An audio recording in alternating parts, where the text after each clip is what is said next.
Jada Islamic TV.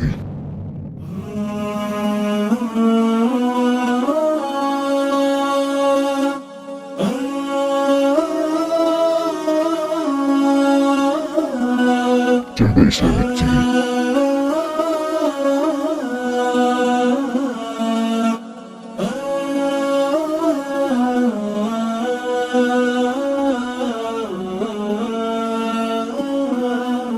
Jada Islamic TV. الصلاة والسلام على رسوله الأمين وعلى آله وصحابته أجمعين. وبعد السلام عليكم ورحمة الله وبركاته.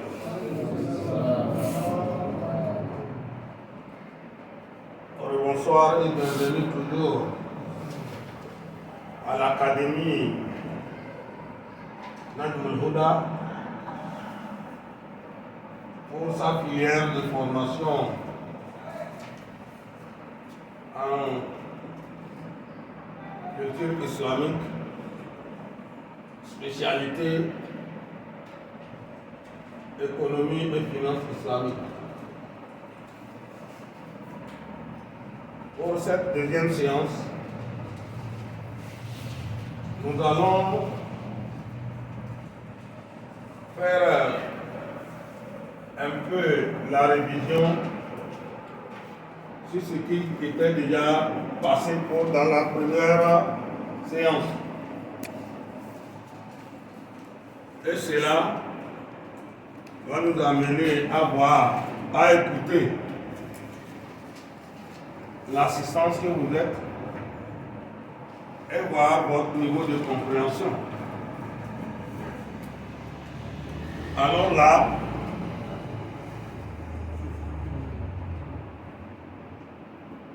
nous allons vous écouter pour voir dans quelle dimension vous avez compris l'ensemble de l'information qui est partagée par rapport à la finance islamique. La parole est pour celui qui veut la parole.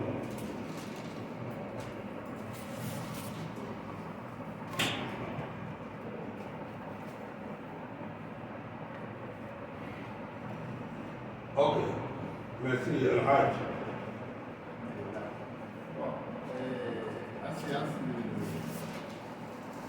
La première séance m'a permis de comprendre un peu le mouvement, les sources référentielles de la charia, disons par rapport à la finance islamique. J'ai pu retenir que au niveau de ces sources référentielles, nous avons quatre niveaux. Il y a le qui est vraiment une source qui nous permet de voir qu'est-ce que l'équipe nous a recommandé. Et mis à part ça, il y a la sunna. Et dans ça aussi, ça m'a permis de comprendre ce que les hadiths, le prophète lui-même nous a recommandé par rapport à cette activité. Je vais m'arrêter ici pour quelques minutes. Merci beaucoup. Qui veut aussi parler?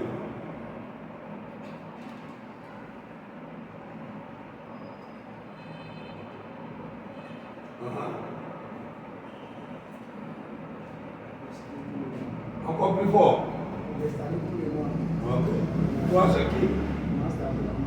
Abraham quoi? Chakura. Giyapura.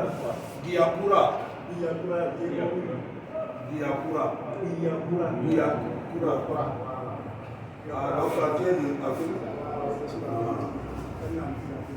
Ok. Là, ça m'a permis de comprendre d'où le musulman chante et d'où le musulman prie sa phrase. Là, ça m'a permis de connaître là où le musulman prie sa phrase. Et il y a une Il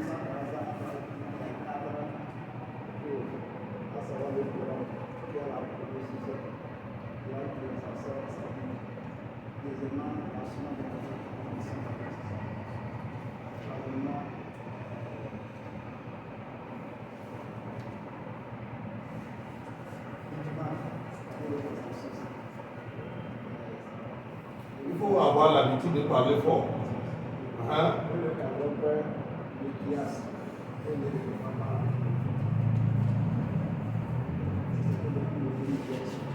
Ok. C'est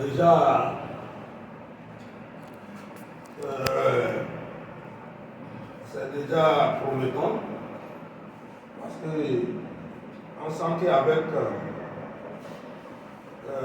cette intervention, on peut déduire que vous avez compris le message. Vous avez compris le message parce que tout ce qu'on a fait au cours de 2 heures, vous avez pu, tous les intervenants, les 2 intervenants, faire quoi? Vous avez pu résumer ça en 1 minute. Vous êtes à féliciter. Ok. Pour la connaissance, elle ne peut jamais être sans référence. C'est pourquoi toute connaissance, qu'elle soit pratique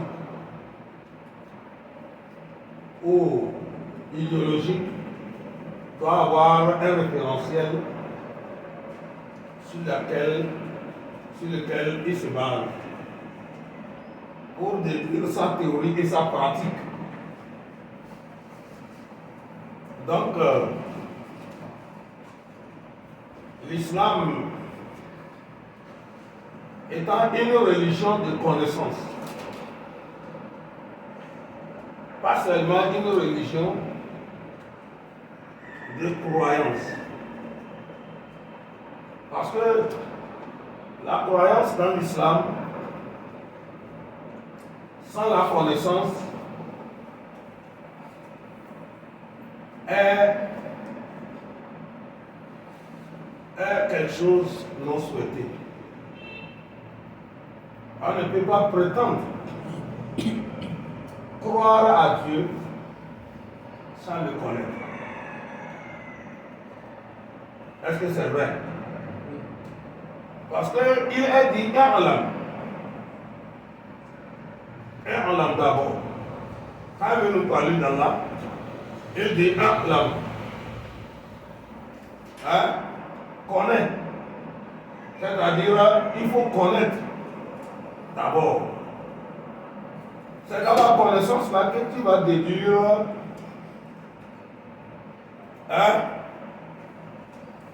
ce que Allah, Créateur, constitue pour toi. Donc il faut préalablement la connaissance. C'est grâce à cette connaissance-là que... C'est grâce à cette connaissance-là que tu peux dire que tu es croyant. Croire sans connaissance n'est pas islamique.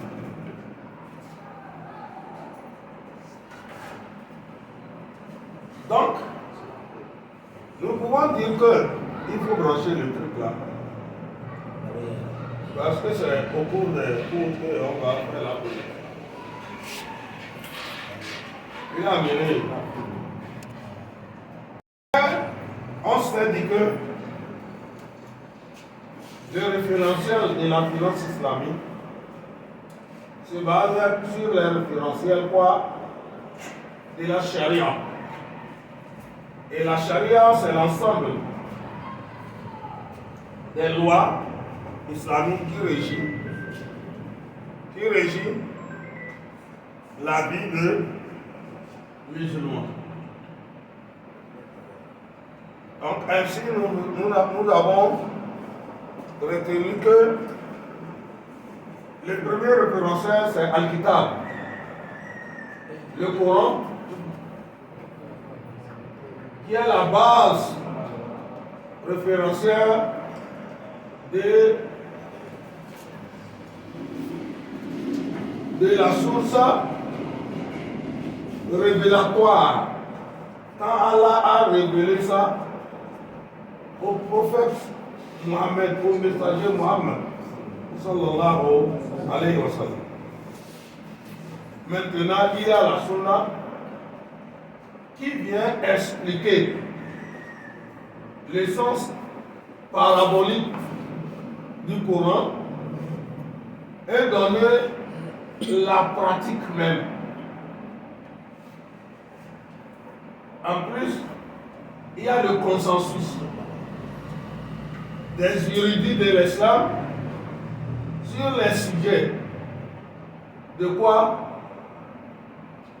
Le sujet où ils peuvent vraiment déduire l'action qui n'est pas aussi claire dans la compréhension. Et à la fin, nous avons Al-Qiyas, l'analogie, qui va nous permettre de comprendre ce que nous vivons par rapport à ce qui fut dit. Est-ce que c'est clair? Maintenant, on va aller aux objectifs de la charia islamique. Aux objectifs de la charia islamique. Nous savons tous que la charia est la loi. Cette loi est basée sur les référentiels. Mais c'est quoi même la charia? On a toujours dit que c'est la loi islamique. Des fois, quand on parle de la loi islamique, les gens ont tendance à penser à des peines, condamnation, pénalité. Alors, les peines dans la loi, dans le droit, viennent protéger quelque chose. La justice même elle-même. Donc, ce qui fait que, quand on parle de la charia, dans la définition de la charia, comme les ulémas nous disent, c'est quoi? Khitabullahi lil mukallafin. Les recommandations d'Allah aux majeurs. C'est-à-dire, ça ne s'applique pas aux enfants, aux mineurs, mais ça s'applique aux majeurs. Pourquoi aux majeurs? Parce qu'ils sont déjà mûrs pour connaître ce qu'il faut et ce qu'il ne faut pas. Et même la vie des mineurs sont vraiment dans la loi pour obliger les majeurs à faire quoi? À respecter les droits de ces enfants-là et aussi à les amener à être les bons citoyens qui vont respecter la loi après tout. Donc, cette charia-là, Khitabullahi lil mukallafin, a des objectifs. Pourquoi Dieu nous demande dans la charia de prier?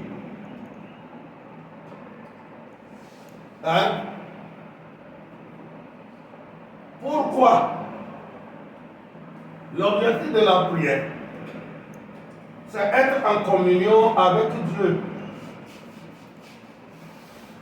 Donc c'est un objectif spirituel. L'objectif spirituel, là, dans l'islam, nous amène à évoluer vers le transcendant, l'être suprême. C'est pourquoi dans l'islam, la religion musulmane n'est pas différente de la spiritualité islamique. La religion, les enseignements religieux sont les codes permettant à accéder à la spiritualité. La prière, l'invocation sont des outils qui nous amènent vers le spirit, le suprême. Donc, le cheminement vers le spirituel et le suprême est une spiritualité. J'ai beaucoup suivi les lives de nos frères qui se disent kémites, qui nous réclament, qui se proclament de la spiritualité africaine. Et ils disent que la religion est à part et la spiritualité est à part. Ce n'est pas comprendre ce qui c'est que la religion musulmane. وَإِذَا سَأَلَكَ عِبَادِي عَنِّي فَإِنِّي قَرِيبٌ. Si tes serviteurs, mes serviteurs, c'est Allah qui réclame, il proclame. Si mes serviteurs te demandent, t'interrogent à mon propos, c'est-à-dire comment nous allons avoir accès à Allah, le Créateur, on n'a pas besoin d'avoir un fétiche entre nous et Dieu. On n'a pas besoin d'avoir un messager comme Jésus, Moïse, Mohamed. On n'a pas besoin de les avoir entre nous. La responsabilité d'un messager dans l'islam s'arrête à la guidance. Mais l'homme même est responsable de son évolution spirituelle. Et chacun a cette capacité que Dieu a mis en lui. Il dit, quand ils t'interrogeront à mon sujet, dis-leur que je suis encore plus proche d'eux.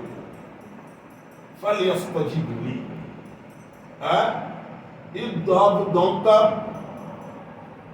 chercher mon approbation, c'est-à-dire mon exaucement de leur invocation. Et croire en moi. Donc, la croyance dans l'islam est une action de spiritualité. Elle n'est pas comme les autres pensent que c'est une action d'aliénation. Parce qu'en islam, on ne peut pas croire sans connaître. Est-ce qu'on va croire sans connaître? Donc si toi, quand ça c'est le civisme. Le civisme là a été condamné. Parce qu'il demande à Bourouhoum, il dit Wajadna Aba'ana. C'est comme ça on a dit nos parents faire. Ça, dans l'islam, on ne peut pas dire c'est parce que j'ai dit mon parent prier, être musulman, qu'il est musulman. Ce n'est pas encore un bon étape de l'islam. Est-ce que c'est clair? Donc l'islam, la charia a déjà défini les objectifs des droits et des lois permettant le bien-être de l'être humain, pas du musulman. Hein? Ces objectifs-là sont au nombre de 5 ou 6. Mais nous l'avons énuméré ici 6. Pourquoi ces objectifs? Ces objectifs sont des éléments fondamentaux que l'homme ne peut pas vivre sans eux.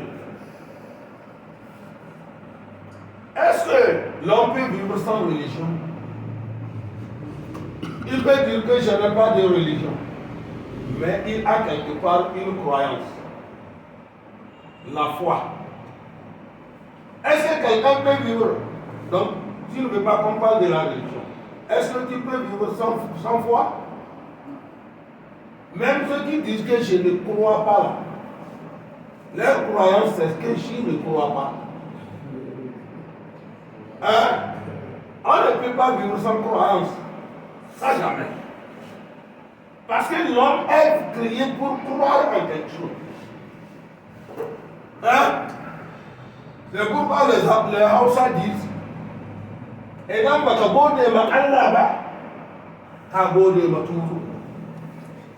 Si tu refuses de louer Allah, le Créateur, tu vas louer un fétiche, un idole. Quand tu refuses que Dieu soit ton quoi, ta divinité, qu'Allah le Créateur, sa divinité, c'est quelque chose de créature qui sera la tienne. On ne peut pas vivre. Même les athées, ils ont leur croyance. Hein? Ils croient en quelque chose. Il n'y a jamais quelqu'un qui ne croit pas. Donc cette croyance-là est un droit absolu à protéger. C'est le pourquoi la première des choses que l'islam protège dans la charia, c'est l'action de croyance. Ce que l'on pense, ce qu'il croit. Donc la protection de la foi. En quelques mots, de la religion. Hein? C'est pourquoi la religion, elle ne doit pas être obligée. La religion, on ne peut pas obliger quelqu'un d'être chrétien. On ne peut pas obliger quelqu'un d'être musulman. Parce que le Coran même est clair. Il dit là, il n'y a pas de contraintes en matière de religion. Tu me frappes, tu dis sois musulman et je vais accepter. Ça jamais. Hein? Mais on devient croyant par quoi? Par conviction. Parce que quand la prédiction est claire et la guidance est claire. On ne force pas quelqu'un d'être quoi que ce soit.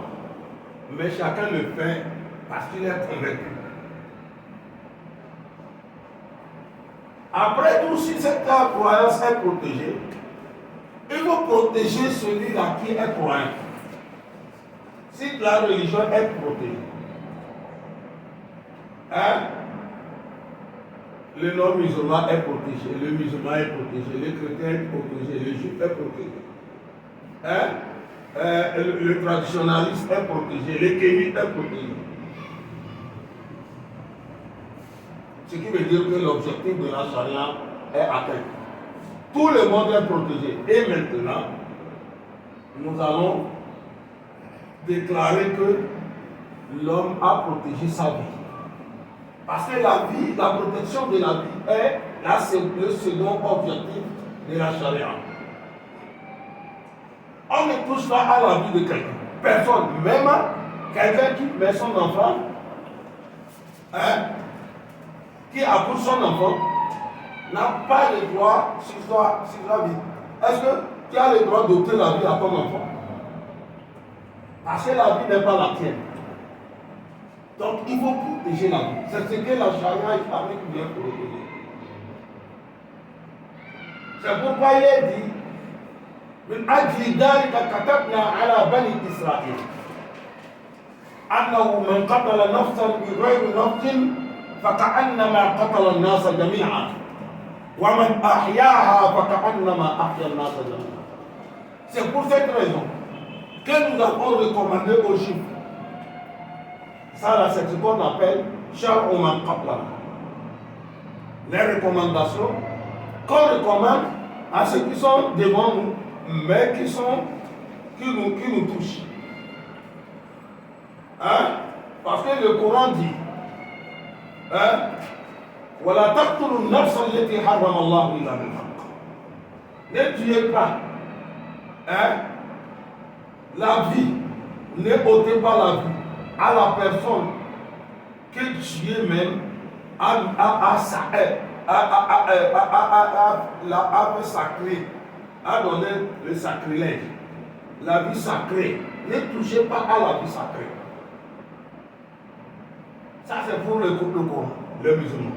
Et il dit, aux Juifs, on les avait demandé, on avait dit, Dieu les avait dit, celui qui ôte la vie d'une seule personne est considéré comme il a ôté la vie de toute une communauté. Donc, à tuer quelqu'un par un moyen, quel que soit le moyen, c'est aussi être au dehors de l'islam. Ça, c'est le second. Le troisième objectif, c'est protéger la raison. Parce que la raison et l'intelligence, c'est les éléments qui diffèrent, qui font la différence entre quoi? L'homme et les autres animaux. Donc quand l'homme perd sa raison, il n'est plus quoi? Il n'est plus appelé à suivre une loi. Il n'est plus éligible. Il devient comme ça, la loi ne s'applique pas à lui. Donc là, il faut vraiment protéger la raison. C'est pourquoi, pour protéger la vie, dans l'islam, on a dit, on a permis que celui-là, comme si, il peut réclamer, comme si celui qui a tué, si on voit que on laisse celui-là, ça va être un problème des deux familles et ça va encore régénérer. Mais si on voit que on arrive à convaincre celui-là qui a perdu son élément, son membre, c'est là-bas on dit c'est mieux quoi. C'est ce que Dieu peut faire pour tolérer, pour pardonner. Mais pour la raison, il nous a interdit tout ce qui va toucher à notre raison. Dans les boissons alcoolisées, dans les activités vraiment ignobles.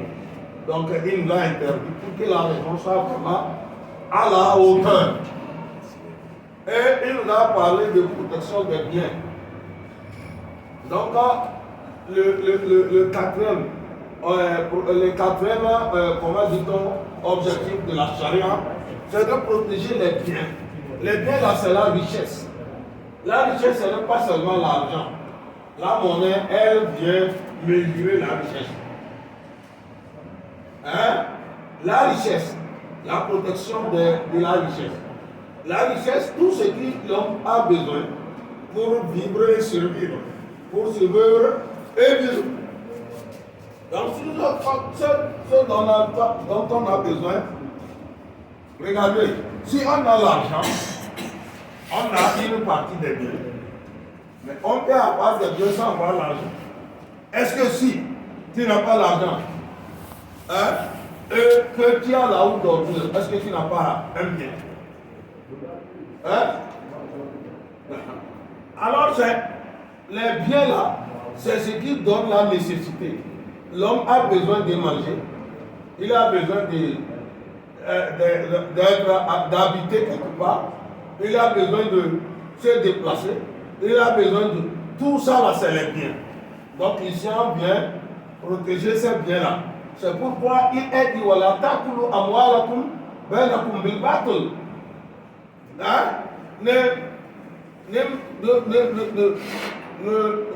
Ne mangez pas entre vous l'argent des uns et des autres avec perversité.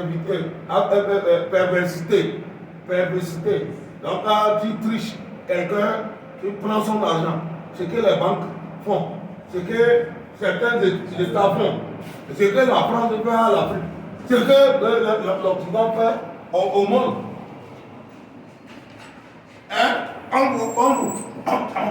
On vous taxe.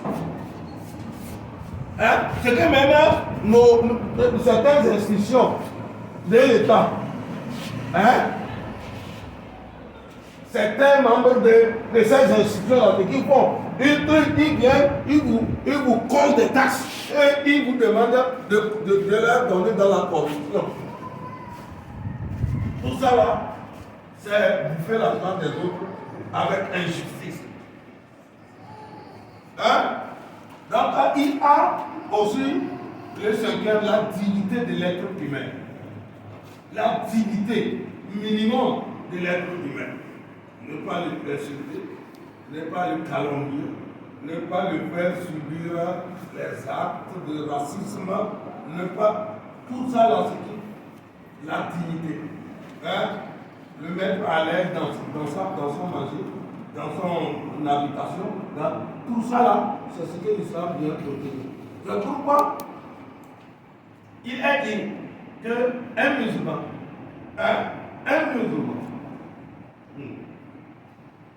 qui mange la nuit et qui est rassasié, alors son voisin est affamé, alors qu'il le connaît, n'est pas musulman. Non, il n'est pas musulman. Il n'est pas musulman. Tu as un remède. Ton voisin, elle a une jour. Tu sais que tu peux le guérir, tu ne la guéris pas. Ça devient une obligation spirituelle et religieuse que tu lui prends en charge. Sans considération aucune de son sexe, sa religion. Il est ton voisin. L'islam t'oblige à le prendre en charge. C'est comme ça aussi, nos parents ont vécu par leur nature. Parce que la nature humaine, elle est bonne, elle est claire. C'est quand on a dans nos sociétés soudées là, on apprend quoi? La cupidité, Maintenant, c'est une dignité humaine. Minimum de dignité humaine. Par quoi? À partir de ce qu'on appelle la légalité des droits. La légalité des droits veut que tu sois arabe, tu sois non-arabe, tu sois noir, tu sois français, tu sois quoi, tu sois blanc. Quand tu te considères comme l'être humain, pas ce que tu es. Car Allah subhanahu wa ta'ala dit Inna khalaqnakum min dhakarin wa untha wa ja'alnakum shu'uban wa qaba'ila lita'arafu Inna akramakum indallahi atqakum. Tout ça là, c'est les préalables. On ne peut pas rentrer dans la finance islamique pratique sans connaître ces préalables. Inna khalaqnakum min dhakarin wa untha. On vous a créé, nous avons créé, c'est Dieu qui dit, d'un mâle et d'une femelle. Qui est ceci-là? Adam et Hawa, Ève. Et on vous a fait, nous vous avons fait, Waja'alnakum shu'uban, les nations. La nation togolaise, la nation africaine, la nation européenne, la Wakabali et les tribus. Nous sommes ici là. Nous nous connaissons nous dans les tribus. À Kamba ici, moi je sais que ma tribu c'est la tribu de frères, c'est la tribu de. Mais lui là, il est mon jeune frère dans la famille. Et maintenant il a les choses, tout ça là il faut respecter. Mais Dieu a fait ça comme ça Pas pour que vous viviez, pour que vous vous connaissiez et vous entraidiez. Pour que vous, parce que la connaissance, connaître l'autre, lui donne droit sur quoi? At-ta'aruf, la connaissance. Tu connais que c'est ton parent, c'est ton papa, c'est ta maman, c'est ton petit frère, c'est ta petite soeur, c'est ton oncle, c'est l'enfant de ton oncle. Ici, il n'y a pas affaire de je ne connais personne, moi, mes fils. Non. Le ta'aruf, parce que ça donne droit et devoir. Inna akramakum indallahi atqakum. Le plus noble parmi vous, auprès de Dieu, c'est celui qui craint Allah. Il fait du bien. C'est pourquoi le prophète même a déclaré aux Arabes en disant ceci: La fatlu lil-arabi ala al-ajami, wala al-ajami ala al-arabi, wala al-abyad ala al-aswad, wala al-aswad ala al-abyad, illa bi-taqwa. Kullukum li Adam wa Adam min turab. L'arabe n'est pas meilleur que le non-arabe.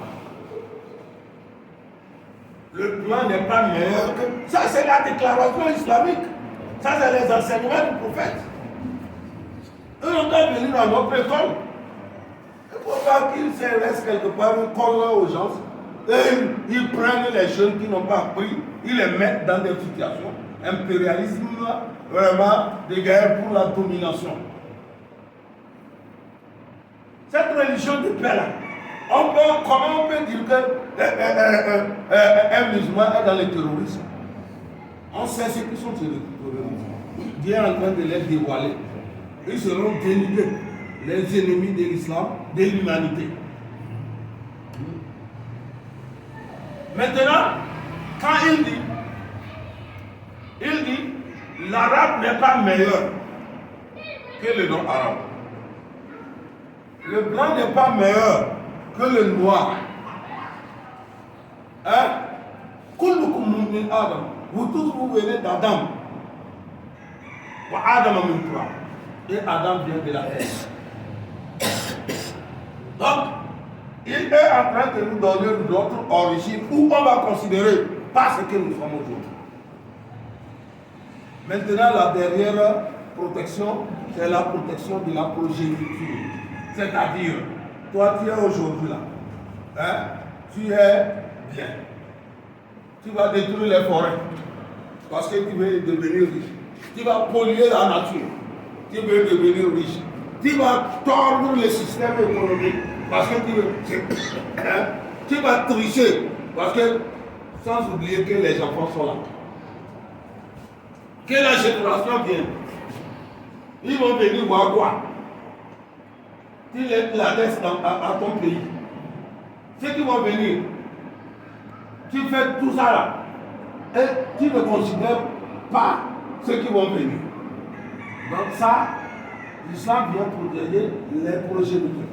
C'est pourquoi, dans l'islam, ce qu'on privilégie, c'est l'éducation de l'enfant. Ce n'est pas le matériel que tu vas lui laisser. Il faut l'éduquer.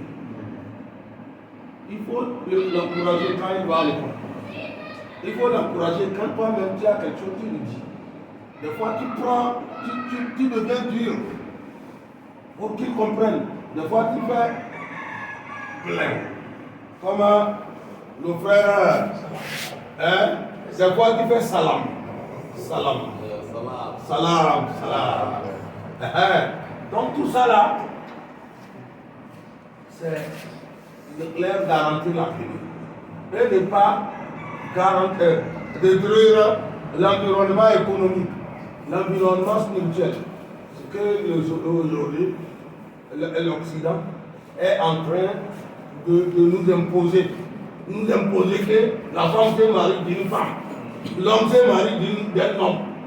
Mais maintenant, si nous on donne, on accouche un enfant, il veut les adopter. Ça, c'est imbécile, ça. Ça dit que tu n'en as pas besoin. L'autre en a besoin, maintenant pas tu veux l'adopter. Donc, c'est les 6 principes de la charia islamique. C'est bon? Vous avez déjà branché le Bluetooth. Est-ce que ça peut aller? Et pourquoi ça n'a pas marché? Vous venez faire, on va poser.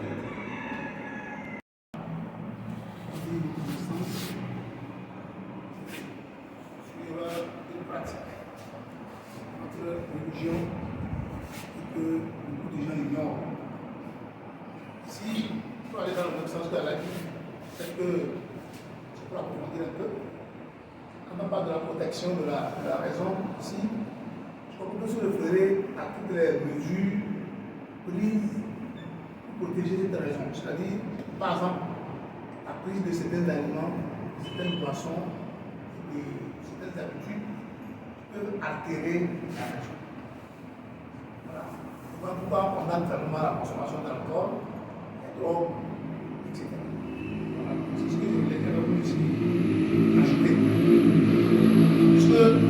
Parce que dans ce livre, nous avons constaté que, avec ce que les Blancs en général ont voulu nous apporter, c'est la liberté, le libertinage à la limite. C'est le libertinage, ne rien freiner. Et donc les gens se disent à tout, on ne peut pas toucher à une liberté quelle qu'elle soit. Même si cela va pervertir la société, on s'en fout. Et lorsque dans ces jours, vous voyez sur les différents moteurs, quand on interroge les gens sur l'islam, on les met dans un carcan pour les amener à voir des choses, des clichés qu'ils vont prendre maintenant pour continuer par enfoncer la religion. Alors que quand on dit religion, on dit que c'est un principe de Dieu.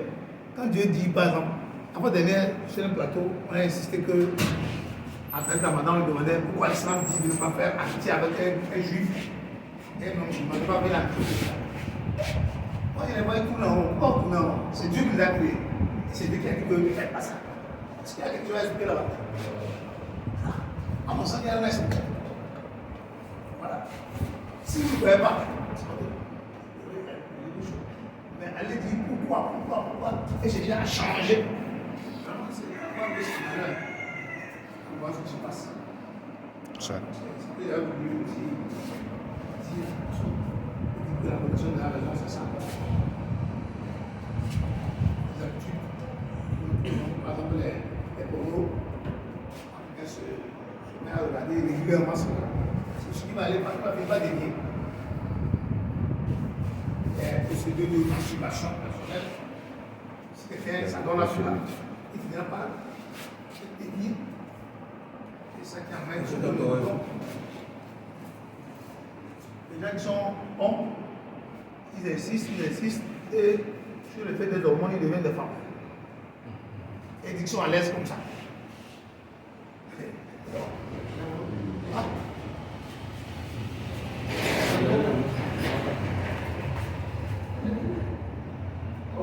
Merci beaucoup. Je vais revenir sur la question que je vais revenir sur la question des chiffres. Et pourquoi l'islam a interdit aux musulmans de faire quoi? L'amitié avec les juifs. Il y a ce qu'on a l'amitié, il y a ce qu'on prend, il y a la différence. Parce que l'islam dit de ne pas les prendre comme Maula. La Maula, quand je vois mon supérieur, hein, ou soit celui qui me recommande, je l'appelle Maula. Hein? Maintenant, il ne faut pas faire vraiment tordre les mots. Pour l'amitié, si vous avez les mêmes intérêts et que la personne est juive, vous allez travailler. Parce que le prophète sallallahu alayhi wa sallam, hein, vivait dans une communauté, il y a plus de juifs. Et maintenant, qu'est-ce qu'il fait? Même quand il mourait, il faisait. Oh, c'est bon maintenant. Il faisait même les transactions économiques et financières avec les Juifs. Il mourait ou il avait une gage de son quoi blindé là, d'armes chez un Juif. Parce qu'il a garanti ça pour prendre ces transactions. Donc, si tu n'es pas ami avec quelqu'un, tu peux aller le donner pour prendre quelque chose. On ne nous interdit pas d'être amis avec eux, mais de ne pas les prendre pour nos confidents. Et ils nous imposent ce qu'ils veulent, comme aujourd'hui, ça se passe. Voici ce qui se passe de l'autre côté. C'est la génocide totale. Dieu nous a dit ce qu'ils sont, comment ils agissent, leur intelligence. Si les musulmans étaient comme ça ne devrait pas poser.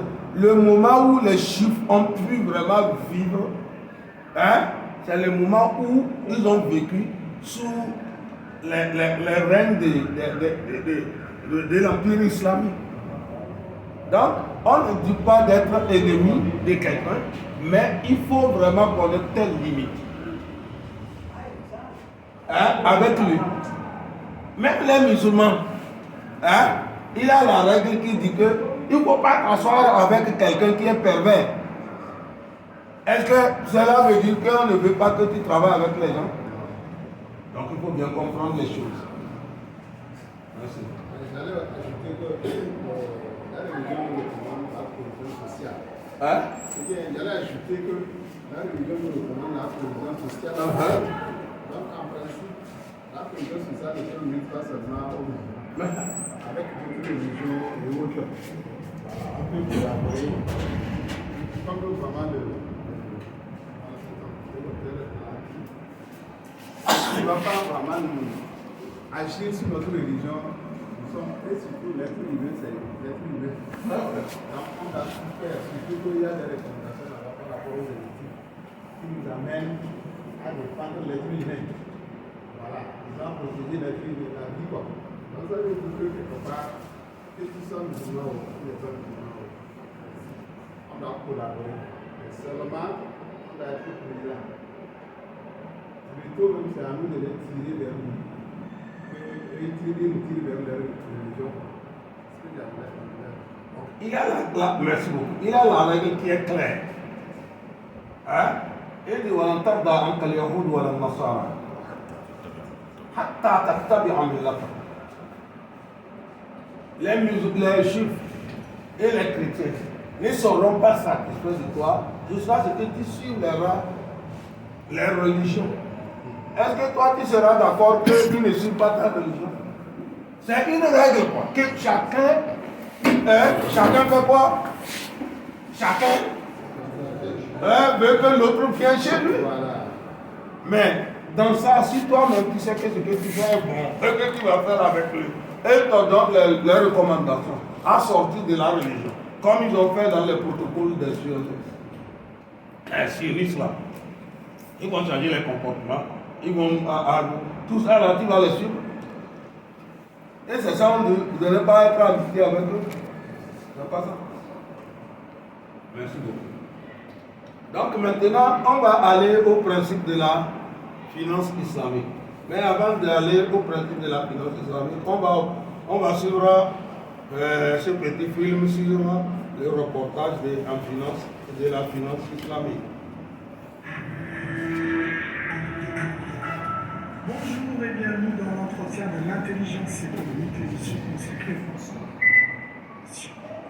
Face à la compétition économique mondiale qui se radicalise, quelle est la réponse des économies musulmanes? Comment la finance islamique se positionne-t-elle dans cette confrontation? Quelle éthique des affaires propose-t-elle? Eh bien, des réponses avec mes deux invités, Ezzedine Glamala, enseignant en finance islamique, auteur et financière aux presses universitaires d'Aix-Marseille, et Kader Mermoud, directeur du département finance islamique chez Financia Business School. Bonjour messieurs. Bonjour. Alors, Esdine, comment le monde musulman voit cette confrontation économique qui se radicalise de plus en plus depuis 2-3 ans? Alors, il est assez compliqué de parler du monde musulman en tant que bloc uniforme, puisqu'il y a différents régimes politiques, différentes tendances religieuses également, puisque l'islam lui-même n'est pas uniforme. Mais ce que l'on pourrait dire, pour donner une image aux téléspectateurs, plus comme un trait d'union finalement, que comme un point de confrontation. Et les politiques musulmans, des pays musulmans, ce qu'ils recherchent dorénavant, c'est d'arriver à une situation où finalement leurs territoires ne sont plus des enjeux de combat géopolitique. Dû aux ressources. Exactement, pour arriver, je dirais, à s'affirmer plutôt comme un pont entre l'Occident et l'Orient, et comme un point finalement de rencontre où on arrive à construire des partenariats gagnant-gagnant. C'est-à-dire, c'est à l'inverse de ce qui se passe de la vision occidentale du monde d'affrontement, notamment entre la Chine et les États-Unis. Alors, il faut bien comprendre que la finance islamique, et lorsque les nouvelles régulations, les récentes régulations, depuis 2010, où il y a un renforcement de la régulation de la finance islamique dans plusieurs pays, Algérie, Maroc, Tunisie, et Afrique de l'Ouest notamment, l'objectif est quand même de renforcer la capacité financière et d'attirer des investisseurs étrangers. Ça, c'est quand même très important de le souligner. C'est un outil pour précisément renforcer le pays, plus que lutter contre d'autres pays.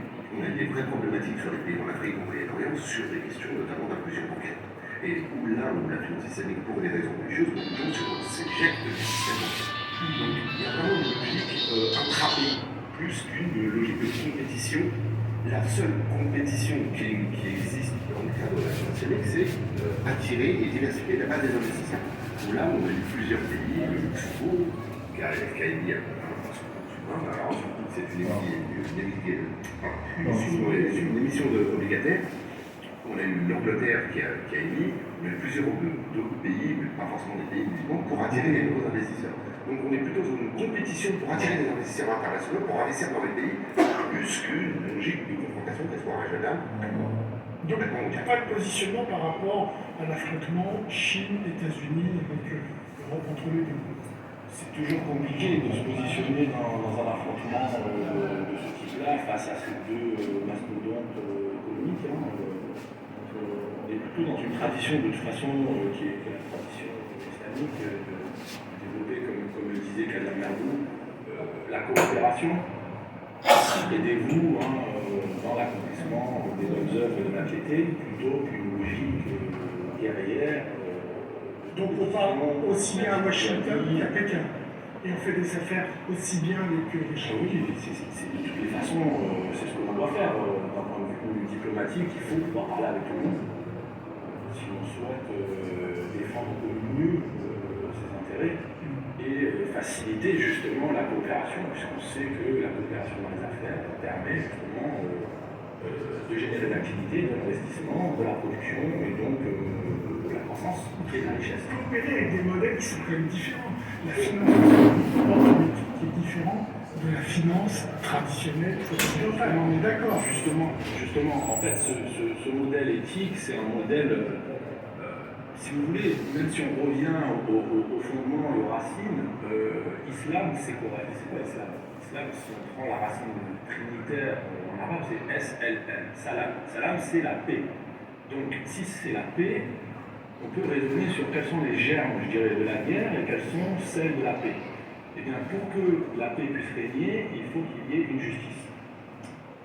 A contrario, lorsque il y a de l'injustice, il va y avoir les germes de la discorde, et puis au bout du chemin, on aura la guerre. Donc, que fait la finance islamique? Eh bien, son principe central, c'est d'instaurer une forme de justice dans les affaires qui se matérialise au niveau contractuel par un équilibre entre les parties. C'est ce fameux win-win. Donc, dès lors qu'on reprend et que l'on applique ce principe-là, eh bien, on va être dans une logique de coopération, nécessairement, où on va rechercher l'intérêt commun des parties.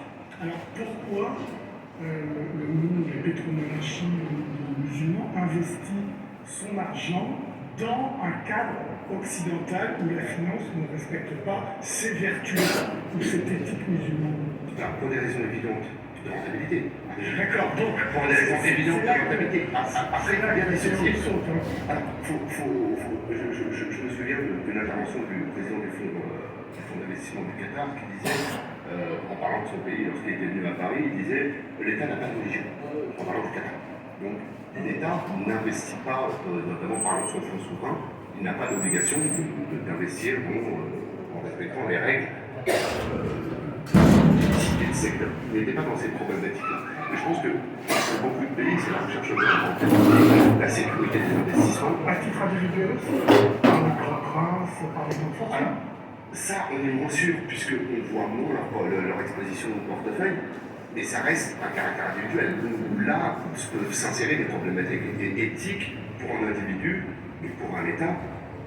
On prend la question que tout le monde se pose, la question de l'armement. On a le droit d'investir, c'est estimé qu'on a le droit d'investir dans l'armement dès lors que cela devient défensif. Ok. Je pense qu'avec ce niveau de projection, les gens peuvent poser des questions. Qu'est-ce que vous avez compris dans cette présentation, dans ce reportage? C'est la France 24. Qu'est-ce que vous avez compris dans ce reportage? Ou bien on n'a rien compris? Mon petit veut parler. Oui, ce que moi j'ai compris, ce qui a suscité par Laurent, c'est que on s'est rendu compte que la finance sur le monde occidental est en train de s'essouffler. Et on comprend qu'il y a un bloc islamique qui a beaucoup d'argent, qui logiquement a une autre vision de l'économie qui n'est pas celle occidentale. Et donc, les experts pensent qu'il peut y avoir une concurrence entre les deux. Ça peut, un expert essayer de répondre que normalement la vision islamique, la vision de l'économie, la finance islamique, selon les pays musulmans, ce n'est pas d'aller en concurrence avec qui que ce soit, c'est d'assurer les investisseurs et de servir de tampon entre les oppositions de l'Occident et l'extrême oriente où ils ont en tête la Chine. Voilà ce que j'ai pu retenir. Et maintenant, je dois demander au facilitateur et au journaliste pourquoi l'islam, nous l'on dit souvent une division d'experts, et donc chercher à apaiser les relations humaines pour éviter un dérapage entre les intérêts afin de déguiser la réaction de certains qui seront lésés. Pourquoi alors ils prennent leur argent pour aller investir dans un milieu où ils savent que ces principes vont être respectés? C'est là que j'ai été déçu d'entendre le journaliste dire qu'un président du Qatar a dit que l'État n'a pas de religion. Ça, vraiment, j'ai été très déçu d'entendre ça. Parce que les États, qu'on dit islamiques, où les Occidentaux scrutent à la loupe leurs gestes et leurs actions. Et s'il lui dit que l'État n'a pas de religion, c'est grave. Merci. Pour cette inquiétude, je vais venir. Est-ce que Qatar est un pays islamique ou bien c'est un pays non islamique? C'est pas pour dire qu'on a donné comme exemple. Donc Qatar n'est pas islamique. C'est la population musulmane, mais il ne fonctionne pas sur la base de l'islam. Les lois, c'est les lois laïques ou conventionnelles. C'est pourquoi il a déclaré cela. Est-ce que c'est clair? Mais, s'il vous plaît, pour quelqu'un qui n'est pas musulman et qui cherche à détraquer l'islam, il ne doit pas comprendre ça. Oui, c'est pourquoi il faut chercher le savoir pour c'est pourquoi on apprend. Aujourd'hui, la loi financière islamique n'est pas encore assise, même en Arabie Saoudite. Donc on ne peut pas dire que il y a seulement que 3 pays qui font 100% finance islamique dans le monde. le Soudan, la Malaisie, le Pakistan, eux, maintenant l'Iran vient. Parce que c'est une question de réglementation. S'ils pouvaient aussi dire qu'il y a dans d'autres pays la malorganisation, on va arriver à ça. Aujourd'hui, regardez, ils ont de l'argent, mais ils ne peuvent pas venir ici investir. Parce qu'il y a les lois qui contraignent. Il y a nous-mêmes qui sommes musulmans et hommes d'affaires non musulmans qui ne sont pas bien organisés pour faire quoi? Pour absorber ces trucs-là. Mais lui, le roi de Qatar, c'est ce qu'il va dire. Ça va, mais il y a plusieurs raisons qu'il ne peut pas dire. Mais la première raison, c'est que Qatar n'est pas un pays qui travaille avec toutes les lois islamiques. Seulement, tu vois, c'est comme ici aussi. C'est dans les lois familiales et d'autres là, ils sont forts. Mais dans la politique et l'économie, ils sont toujours dans le système classique. C'est maintenant que l'Occident même, c'est l'Occident qui a commencé à s'intéresser, changer leurs lois pour, vous allez écouter Christine Lagarde. Et vous allez voir comment les gens sont en train et disent mais les banques islamiques qui se sont créées, c'est des banques privées. Ce que nous pouvons faire. Et c'est des banques privées là qui ont été à l'abri de la crise. Que les Occidentaux disent comment ça?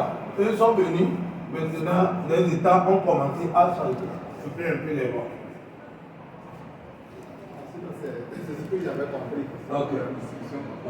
Il y a une crise au niveau des manière. Et maintenant, au niveau des banques islamiques, il n'y a pas. Ils ont constaté qu'il n'y a pas de crise. Ils voulaient comprendre. Et maintenant, le système qu'ils utilisent, c'est ce que moi j'ai compris.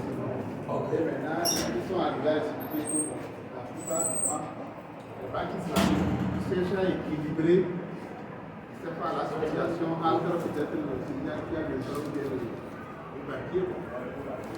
Le déséquilibre, c'est ça qui a fait que eux, à un moment donné, comme dans la formation qu'on est en train de suivre, ils sont en train de pratiquer la charia et autres.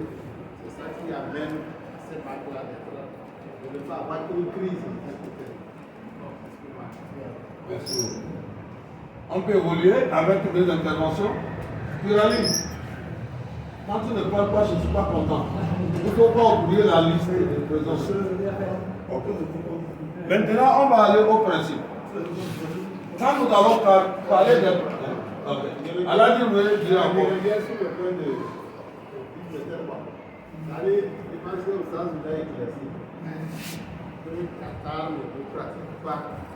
Sinon, la plupart du temps, quand les gens vont c'est un pays islamique, c'est ça. Donc, comme il le dit, quand il a dit ça, c'est comme il y a un train, c'est pas cassé, alors qu'eux, ils ne sont pas aussi là-bas. Ils sont islamiques, mais ils ne pratiquent pas. Un pays arabe n'est pas égal au pays islamique. Un pays arabe n'est pas égal à un pays. Est-ce que c'est clair? Maintenant, on va aller au principe de la finance islamique. C'est le début de la pratique. Les principes sont le pont entre les principes idéologiques et la pratique, théorique et pratique. Il dit que la finance islamique encourage les échanges commerciaux. C'est-à-dire que dans la banque, quand on parle de la finance, il encourage les crédits. Les banques encouragent quoi? Les crédits. Mais la finance islamique encourage quoi? Les échanges commerciaux, la production, la transformation, le commerce, l'échange. C'est la finance islamique. Il encourage des investissements liés à une économie estimée productive et réelle. Dans la finance islamique, on souligne que les contrats doivent prévoir le partage des risques. Est-ce que si tu vas à la banque ou bien à la microfinance, tu prends 2 millions, on te donne 2 millions et on te donne un intérêt de 10%. Tu vas payer combien ça? À la fin, 2 millions 200. Ok, maintenant, est-ce qu'à la fin là, hein, si tu gagnes, ils vont prendre les 200 ou pas? Ils vont prendre.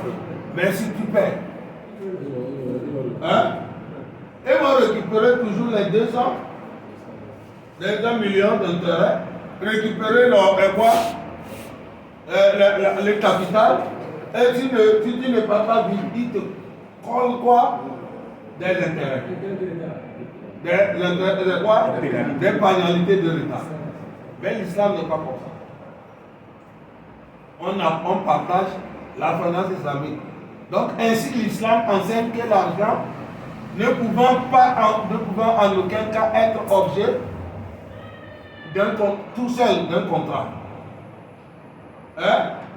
Parce que si l'argent est tout seul l'objet d'un contrat, et que c'est l'argent qui vient, et c'est l'argent qui retourne sans une activité, ce qui veut dire que vous êtes en train de vendre quoi?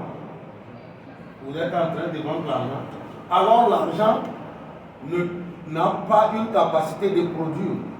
Mais qu'est-ce que l'argent? L'argent, la monnaie, c'est une mesure.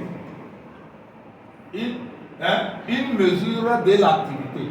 Ça, elle mesure la valeur des biens, des produits et des services. Est-ce que c'est clair? Mais la monnaie, si tu la vends, tu la reprends. C'est que tu es en train de faire le vide. C'est comme tu prends un papier comme ça, tu dis, donne-moi ton papier, et tu reprends le papier. Ça, ce n'est pas... Même si tu as un papier et l'autre a un bic, vous pouvez échanger parce que ce n'est pas la même chose. Mais vous avez la même chose, il vous les échanger. Mais si vous avez besoin de les échanger, si c'est un papier rame, je te donne le papier rame parce que j'en ai besoin, et tu me donnes le papier rame, le même que comme la même chose que tu m'as donné.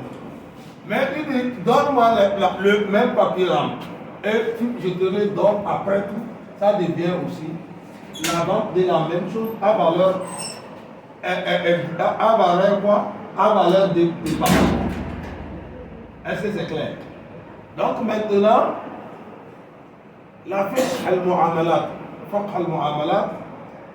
c'est-à-dire le branche de la jurisprudence islamique, cette branche-là expose les critères et guidelines que doivent remplir les transactions économiques pour être conformes à la charia. Pourquoi être conforme à la charia? Elle va être conforme à la charia parce que la charia garantit la protection de quoi? De bien-être par ses objectifs et par ses principes.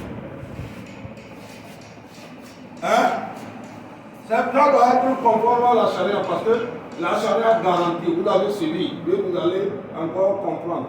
Les contrats de financement islamique ne pouvant pas brûler cette guideline. Les produits autorisés par celui-ci sont communément appelés halal. C'est-à-dire, le commerce est halal. Le financement de production est halal. Le financement de consommation est halal. Le financement de transaction est halal. Le financement de services est halal. Mais ce qui est hors de l'activité économique, qui va rapporter à rien sans activité économique est halal. Est-ce que c'est clair? Après tout, tu as compris? Les produits autorisés par celle-ci sont communément appelés halal. C'est illicite. Quant à eux, sont appelés haram, c'est-à-dire les interdits. Les principes de la finance islamique se partagent en deux catégories. Il y a les catégories injonction, c'est-à-dire confirmation, ou bien positive, et les parties interdiction qui sont négatives. Est-ce que je me peux comprendre? Ces principes-là dégagent les avantages pour toute l'humanité. Ce qui m'amène à vous projeter le film sur les avantages de la finance islamique. Citer quelques avantages cités par Christine Lagarde, l'ancienne présidente de l'EFMI quand elle était présidente et ministre des Finances en France. Vous connaissez Christine Lagarde? Est-ce que c'est clair?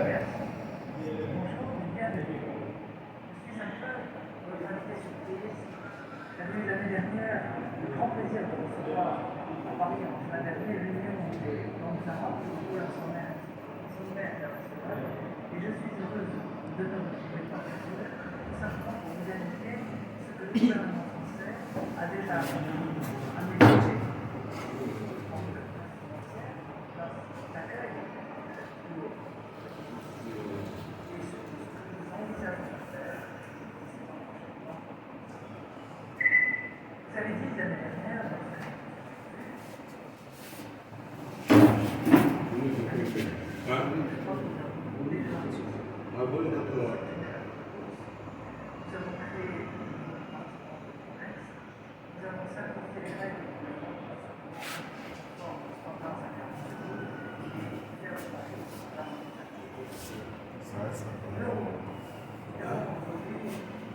Johnny, Messi. Dakika gani.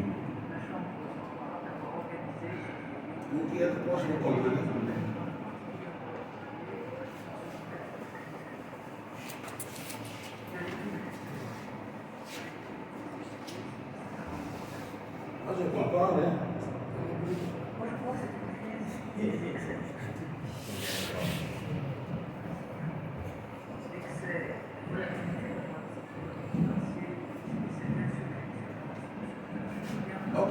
Ok, on va arrêter.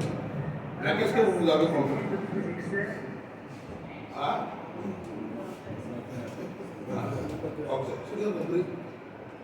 Vous avez compris. C'est bien compris. Parce que c'est encore proche de mais ce n'est pas clair. Ok, donc on va arrêter ça. Mais elle vient, je vais résumer ce qu'elle a vu. Elle vient ici remercier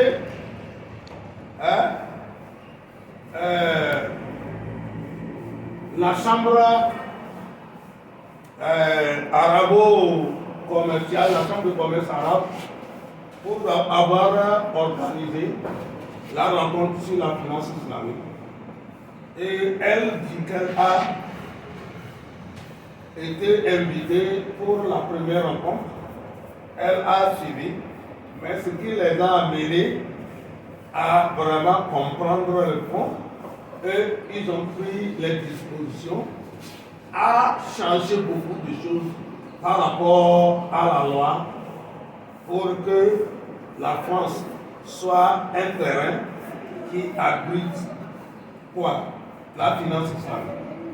Et que cette finance présente des avantages qui les ont amenés à changer la loi de fiscalité pour introduire les obligations islamiques. Hein? Dans quoi? Dans la loi française. Ce qui veut dire que la finance islamique est déjà en plein pied dans la loi française. Donc maintenant, ils ont aussi pris les dispositions à faciliter l'intégration de la finance islamique par les nouveaux investisseurs qui veulent se financer dans ce domaine. Donc c'est pourquoi ils ont assaini l'écosystème de quoi financier pour que les investisseurs puissent venir investir dans la forme quoi islamique.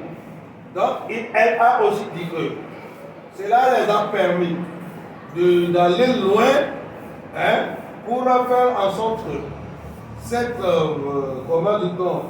cette économie puisse bénéficier des avantages de la finance islamique qui interdit surtout la rare, la spéculation, hein, et le médecin, qui sont la base de la crise qu'ils avons vécue, qui a commencé par les États-Unis, et que si ce n'était pas grâce à la finance islamique, le monde allait s'emporter. C'est ce qu'elle a dit. Donc, c'est comme ça. Donc, on va frôler, parce que vous connaissez déjà, la plupart ont déjà fait la finance pour les principes là. Donc, nous allons sur la dernière présentation comment dit-on, de film, et vous allez. J'ai vu que les informations là viennent partout, quoi, pour que nous soyons. Si ça ne marche pas maintenant, comment ça là, on arrête.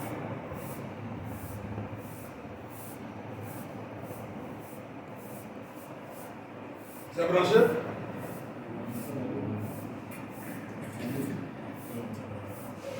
Ok.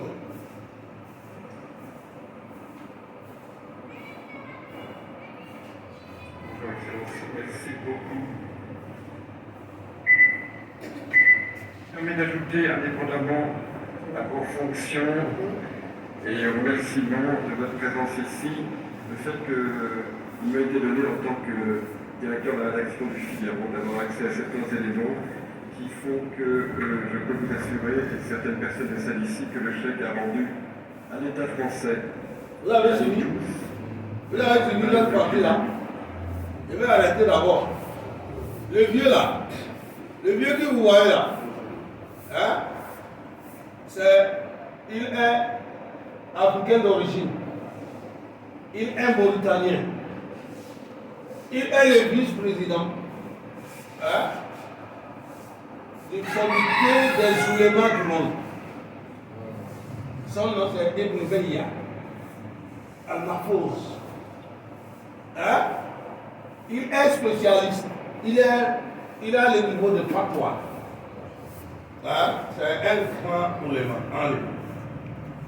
Donc, lui là, quand on veut créer une banque, il est à la base du plan de travail islamique et il donne les fatwas sur les produits que vous allez apprendre.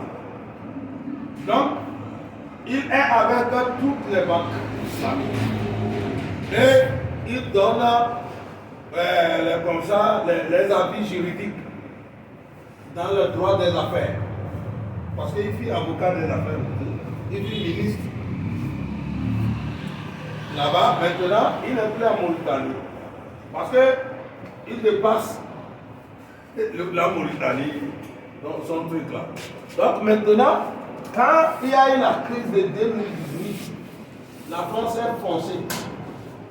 C'est lui, avec son équipe, qui ont travaillé pour modéliser, pour atténuer la crise à partir du système financier islamique. Donc c'est pourquoi il a dit ce que vous avez entendu. Merci beaucoup d'avoir accepté cette invitation. Je me permets d'ajouter indépendamment à vos fonctions et au remerciement de votre présence ici, le fait qu'il m'a été donné en tant que directeur de la rédaction du Figaro d'avoir accès à certains éléments qui font que je peux vous assurer, et certaines personnes de salle ici, que le chèque a rendu à l'État français et à nous tous, dans des périodes de crise aiguë, des services que la diplomatie, avec ses mots prudents, qualifie d'inestimables. Je n'en dirai pas plus. Donc, si tu vois les jouer là comme ça, quelque part, est-ce que tu ne vas pas dire que c'est Bruno? Tu vas dire que c'est mais c'est ce qui sauve le monde. Et avec ça, nous pouvons aussi sauver nos communautés.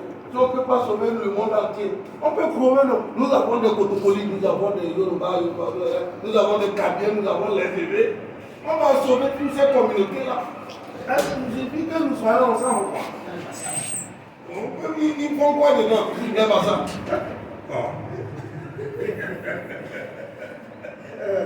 Ok.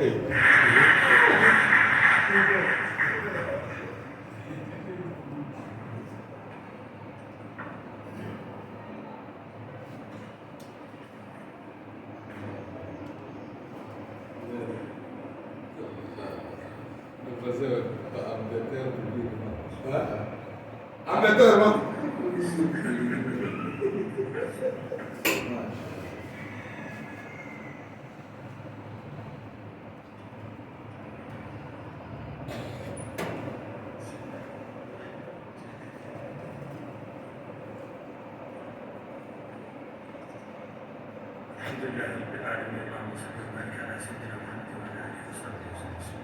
السلام عليكم ورحمة الله. Madame et Monsieur, aujourd'hui, je devais être au Koweït. Il y a une conférence sur l'économie islamique et les banques islamiques au Koweït. Mais j'ai préféré être ici parmi vous, étant donné l'importance de cette place et l'importance des questions complexes. J'ai choisi finalement pour être parmi vous ici.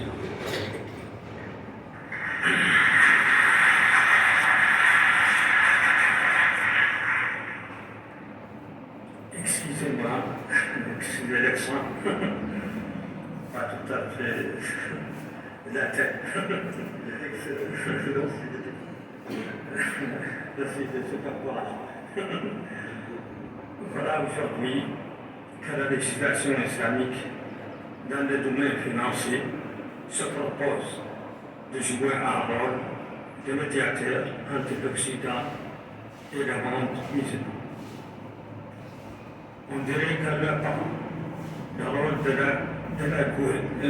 l'algorithme ou encore de la philosophie islamique, ou plutôt gréco-islamique, avec Khwarizmi et Averroès, qui avait tenté à leur manière de réconcilier les deux mondes antagonistes, complémentaires toujours des rives nord et sud de la Méditerranée. Avec les initiatives actuelles, on peut dire qu'Averroès est ressuscité, ou plutôt son ouvrage Bidaya al-Mujtahid, qui traite le droit islamique comparatif, notamment le chapitre dans lequel il traite les transactions financières.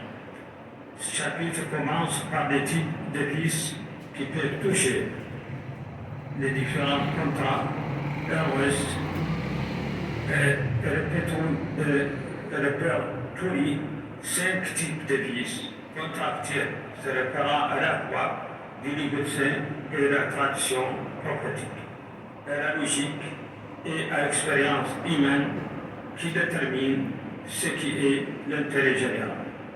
Ce travail accompli par le Rushd Averroès est un rapport au développement de la charia islamique.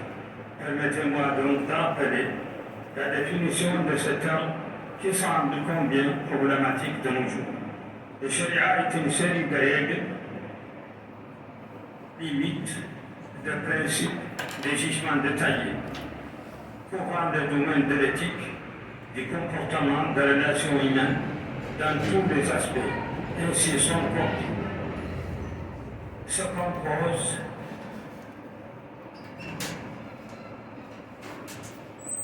par le papier magique, fondement dogmatique de foi, des éléments de culte et de règles définissant les différentes transactions entre les membres de la société. Elle illustre la manière de joindre le principe moral à la bonne action, les valeurs éthiques aux pratiques sociales, économiques, de faire de la solidarité un fondement de relations humaines.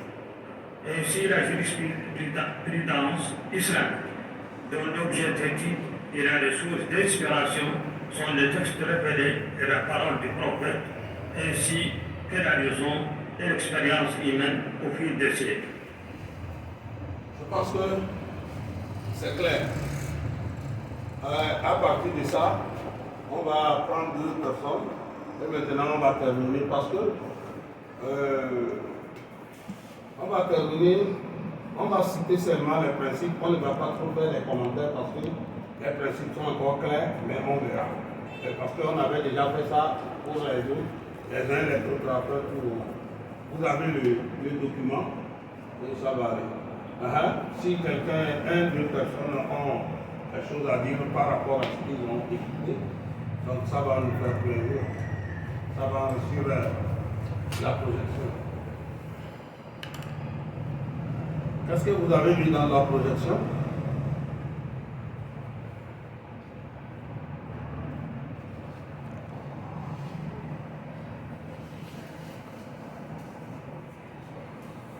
Ok, elle a dit. Suivez. On a suivi le film qui nous parle de notre invité. Et c'est l'Occident qui l'a invité, selon ce qu'il est comme ça. Disons, c'est pour voir, disons, c'est pour, je ne sais pas, revoir leur manière de faire. Parce que, comme on le disait, c'est un problème de crise. Et il y a un expérimenté qui l'ont invité, qui était même pris quelque part. Il a parlé de poète, il devait être là-bas. Et il a jugé bon d'arriver chez eux pour partager un peu, disons, ce qu'il a aussi comme expérience pour les sauver. Bon, puisque. Ok, merci beaucoup. Si quelqu'un a quelque chose aussi à dire. Ok. Non, j'ai vu aussi là, on va faire un peu ce qu'on a fait la fois dernière. On parle d'un fondement de la charia. Oui, oui. La finance islamique, on a parlé de Saint-Coran, on a parlé des pratiques de la sunna. Parce que c'est la deuxième fois que j'ai retenu. Il n'est pas allé sur les deux autres. Là-bas, je pense, aussi. Ok. Merci beaucoup. Quelqu'un a quelque chose à dire encore? Donc, ici, je voudrais présenter ce film pour confirmer que ce que nous sommes en train de faire ici, là, ce n'est pas quelque chose d'entre nous. C'est quelque chose d'universel. Vous avez vu ce que nous on a parlé. Quand il veut présenter, il a parlé de ça. Si vous avez aussi écouté Christine Lagarde, vous devez comprendre que ce que nous sommes en train de faire, c'est la même chose. Maintenant, qu'est-ce qui nous reste? Nous avons la connaissance, c'est l'organisation. Nous pouvons nous organiser, créer nos caisses de sources. On peut commencer par les caisses d'entraide, des caisses, 3 caisses, et ça va prendre. Et les gens vont venir, les banques vont venir ici. Nous chercher à mettre à eux, c'est toi qui vas aller nous donner, et mettre un petit massage. Toi, c'est toi, parce que toi, tu es trop petit. Donc c'est comme ça peut aller. Donc pour terminer, dans le principe de l'islam, de finance islamique, le riba, intérêt, est interdit. Le riba, tout intérêt. Interdiction de riba, les principes, vous allez le voir ici, les principes d'interdiction de riba, d'interdiction de spéculation, c'est-à-dire la tricherie, tout ce qui n'est pas propre.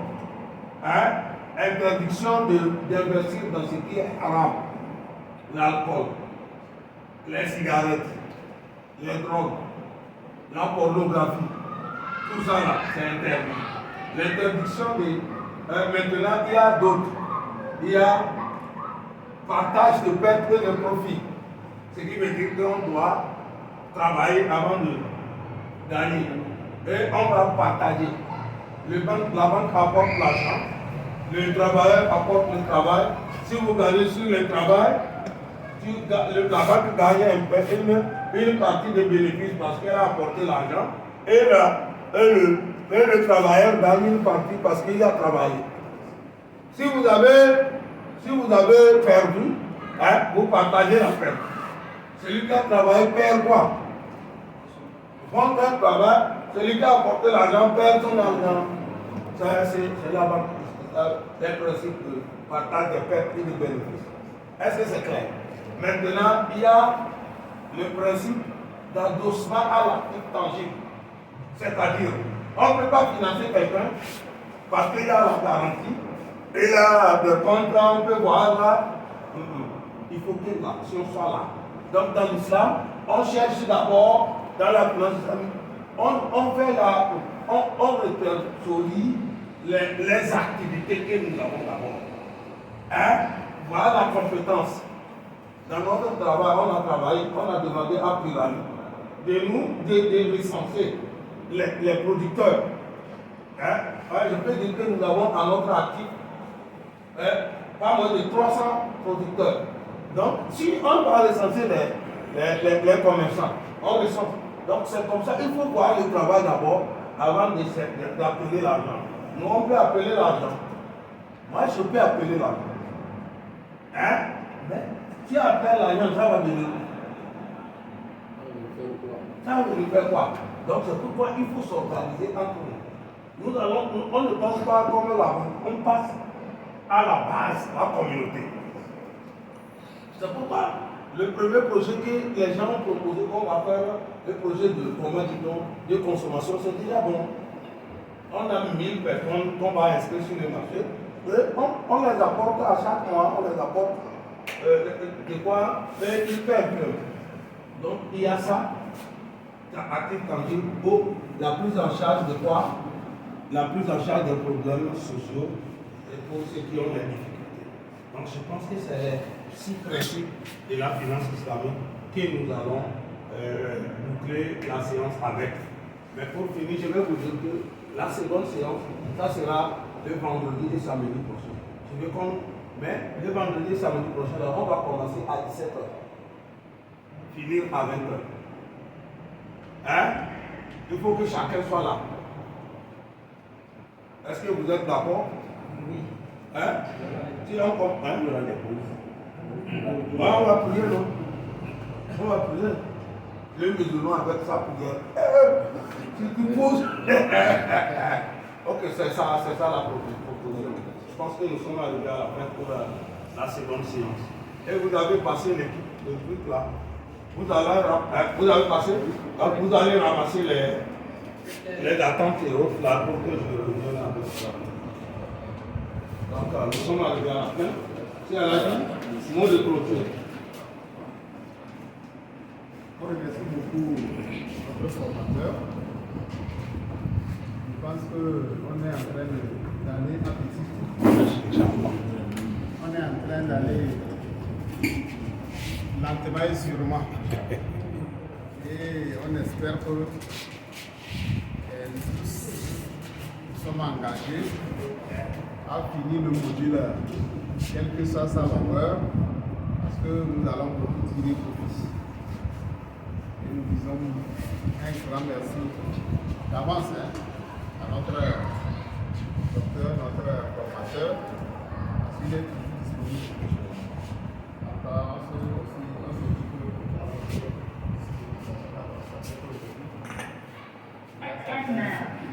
que donc, on souhaite à chacun de nous un bon retour. Ok.